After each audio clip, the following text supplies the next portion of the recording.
Hi viewers, అందరికీ నమస్కారం. ముందుగా ఓం నమ శివాయ అనే కామెంట్ అయితే చేయండి. 5 రోజుల పాటుగా ఎంతో ఉత్సాహంగా ఘనంగా జరుపుకునే దీపావళి పండగ ధనత్రయోదశితో ప్రారంభమవుతుంది. హిందూ ధర్మశాస్త్రంలో ధనత్రయోదశికి అత్యంత ప్రాముఖ్యత ఉంటుంది. ఈ రోజున ఎవరి స్తోమతకు తగ్గట్టుగా వారు నూతన వస్తువులను కొని ఇంటికి తెచ్చుకుంటారు. హిందూ మతంలో ధనత్రయోదశి ఆశ్వయుజ మాసంలో వచ్చేటటువంటి త్రయోదశి నాడు జరుపుకుంటారు. ఈ రోజున ధన్వంతరి దేవత యమధర్మరాజును పూజిస్తారు.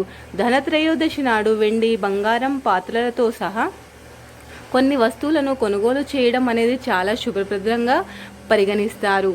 పురాణాల ప్రకారం ఆశ్వయుజ మాసంలో త్రయోదశి నాడు సముద్ర మథనం సమయంలో ధన్వంతరి దేవుడి చేతిలో అమృత పాత్రతో కనిపించాడు. 5 రోజుల పాటుగా జరిగే దీపాల పండగ ధనత్రయోదశితో ప్రారంభమవుతుంది. సనాతన ధర్మంలో భగవంతుడు ధన్వంతరిని దేవతల వైద్యుడిగా, ఆయుర్వేద పితామహుడిగా పిలుస్తారు. ధనత్రయోదశి నాడు ధన్వంతరిని పూజించడం వలన రోగాల బారి నుంచి ఉపశమనం లభిస్తుంది అని, ఆరోగ్యాన్ని ప్రసాదిస్తారని నమ్ముతారు. ఈ రోజున పలు శుభకార్యాలు నిర్వహించుకుంటారు. ధనత్రయోదశి ఖచ్చితమైన తారీఖున షాపింగ్కి శుభ సమయం. ఈ రోజున ఏమి చేయాలి, ఏమి చేయకూడదు అనే పూర్తి వివరాలు ఈ వీడియో ద్వారా తెలుసుకుందాం. దృక్ పంచాంగం ప్రకారం త్రయోదశి తిథి అక్టోబర్ 29వ తారీఖు 2024 ఉదయం 10:31 ప్రారంభమై అక్టోబర్ 30వ తారీఖున మధ్యాహ్నం 1:15 ముగుస్తుంది. ఉదయ తిథి ప్రకారం అక్టోబర్ 29న ధనత్రయోదశిని జరుపుకుంటారు. ప్రదోష కాలంలో ఈ పూజని నిర్వహిస్తారు. అక్టోబర్ 29వ తారీఖు 2024 సాయంత్రం 6:31 నుంచి రాత్రి 8:13 వరకు ధనత్రయోదశి పూజకు అనుకూలమైన సమయం. ధనత్రయోదశి నాడు భగవంతుడు ధన్వంతరి, వినాయకుడు, లక్ష్మీదేవి, కుబేరుడు, యమధర్మరాజుని పూజిస్తారు. ఈ రోజున వెండి, బంగారం, లోహం, చీపురు, కొత్తిమీరని కొనుగోలు చేయడం చాలా శుభప్రదంగా పరిగణిస్తారు. కొత్తిమీర లక్ష్మీదేవికి ప్రీతికరమైనదని నమ్ముతారు. బంగారముని కొనడం వలన లక్ష్మీదేవి ఇంటికి వచ్చి నివసిస్తుందని విశ్వసిస్తారు.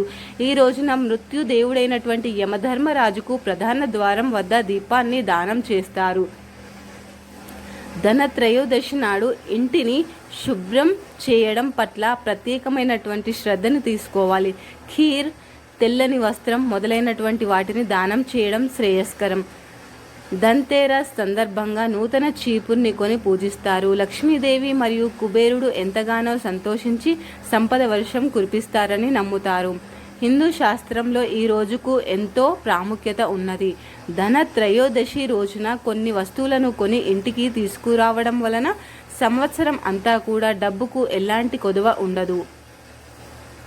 ఈ రోజున వినాయకుడు, కుబేరుడిని అలాగే లక్ష్మీదేవిని పూజిస్తారు.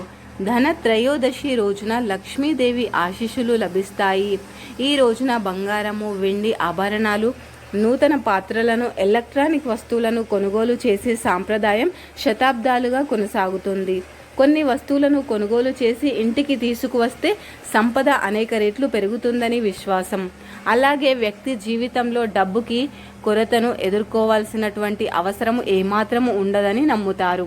అందుకని ఈ ధనత్రయోదశి రోజున తప్పనిసరిగా ఏదో ఒకటి కొంటారు. ధనత్రయోదశి నాడు సంతోషం, శ్రేయస్సును పొందడానికి కోసం కొన్ని ప్రత్యేకమైనటువంటి చర్యలను తీసుకోవడం అనేది చాలా మంచిది. ఇవి లక్ష్మీదేవిని ప్రసన్నం చేసుకోవడానికి, అమ్మవారి అనుగ్రహాన్ని పొందేటందుకు ఉపయోగపడతాయి. ధనత్రయోదశి నాడు లక్ష్మీదేవి, కుబేరుడిని అనుగ్రహం కోసము ఈ సులభమైన చర్యలను తీసుకోండి. ఆర్థిక ఇబ్బందులు తొలగిపోయేటందుకు ధనత్రయోదశి నాడు పసుపు నీటిలో సోరకాయలను నానబెట్టాలి. పూజా సమయంలో లక్ష్మీదేవి, కుబేరులతో సహా అందరి దేవుళ్లను, దేవతలను ఆరాధించాలి. వారిని పూజించిన తరువాత గోధుమలు పసుపు వస్త్రంలో కట్టి వాటిని భద్రంగా ఉంచాలి. ఈ పరిహారాన్ని పాటించడం వలన ఆ వ్యక్తి ఆర్థిక ఇబ్బందులు అనేవి ఉండవు. ఇంట్లో సుఖ సంతోషాలు నెలకొంటాయని నమ్ముతారు. ధనత్రయోదశి నాడు లక్ష్మీ పూజ సమయంలో అమ్మవారికి ఎంతగానో ప్రీతికరమైన తామర పువ్వులను సమర్పించాలి. 108 తామర పుష్పాలతో చేసినటువంటి మాలను సమర్పించడం వలన అమ్మవారి యొక్క కరుణా కటాక్షాలు పుష్కలంగా లభిస్తాయి. ఇలా చేస్తే లక్ష్మీదేవి ఎంతగానో సంతోషిస్తుంది. మీ పైన ఆ అమ్మవారి యొక్క దయ ఎల్లప్పుడూ ఉంటుంది.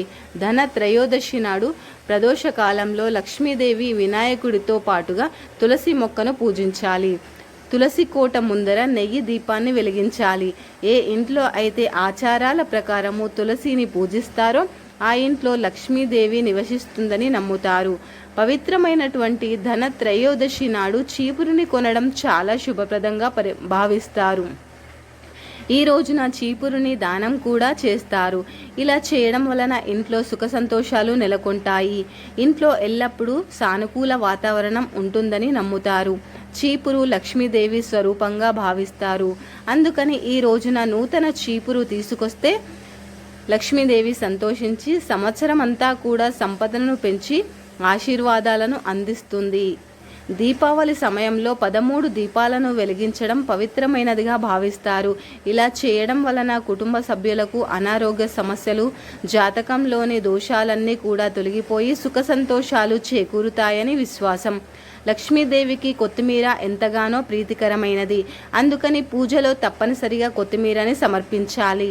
అలాగే ఈ ధన త్రయోదశి నాడు కొత్తిమీర కొనడం కూడా చాలా మంచిది. పూజ చేసిన తర్వాత కొన్ని కొత్తిమీర గింజలను ఎర్రటి వస్త్రంలో కట్టి వాటిని భద్రంగా ఉంచుకోవాలి. తర్వాత ఒక కుండని తీసుకొని అందులో వాటిని నాటాలి. ఇలా చేయడం వలన ఇంట్లో సుఖ సంతోషాలు వెల్లివిరుస్తాయని భక్తుల విశ్వాసం. ధన త్రయోదశి రోజున బంగారంని కొనవచ్చా అంటే తప్పకుండా కొనవచ్చును. అంతకంటే ముందుగా ఈ చిన్న కథని వినండి. దేవదానవులు అమృతం కోసము మదిస్తున్న పాలకడలి నుండి లక్ష్మీదేవి ఉద్భవించిందని నమ్ముతారు. ఆమెను ధర్మపత్నిగా స్వీకరించిన శ్రీ మహావిష్ణువుని ఐశ్వర్యానికి అధిదేవతగా ప్రకటించాడని పురాణగాథ. శ్రీ మహాలక్ష్మిని ఐశ్వర్యానికి అధిదేవతగా ప్రకటించిన రోజు ఆశ్వయుజ బహుళ త్రయోదశి. అందుకని ఈ రోజున ధన త్రయోదశిగా శ్రీ మహాలక్ష్మి జన్మదినోత్సవంగా భావించి ప్రత్యేకమైనటువంటి పూజలను చేస్తారు. త్రిమూర్తులైనటువంటి బ్రహ్మ, విష్ణు, మహేశ్వరుడు ఎవరు గొప్పవారో తెలుసుకోవాలి అనుకుంటారు. భృగు మహర్షి వైకుంఠానికి వెళ్ళినప్పటికీ కూడా మహర్షి రాకను గమనించరు. లక్ష్మీనారాయణులు ఆగ్రహించినటువంటి భృగు మహర్షి స్వామివారి వక్షస్థలం పైన కాలితో తంతారు. అయినప్పటికీ కూడా ఆగ్రహించని ఆ శ్రీ మహావిష్ణువు మహర్షిని శాంతపరిచి సపర్యలు చేసి ఆయన పాదాలను స్పర్శించి అరికాలితో నేత్ర రూపంలో ఉన్న అహంకారాన్ని చిదిమేస్తాడు.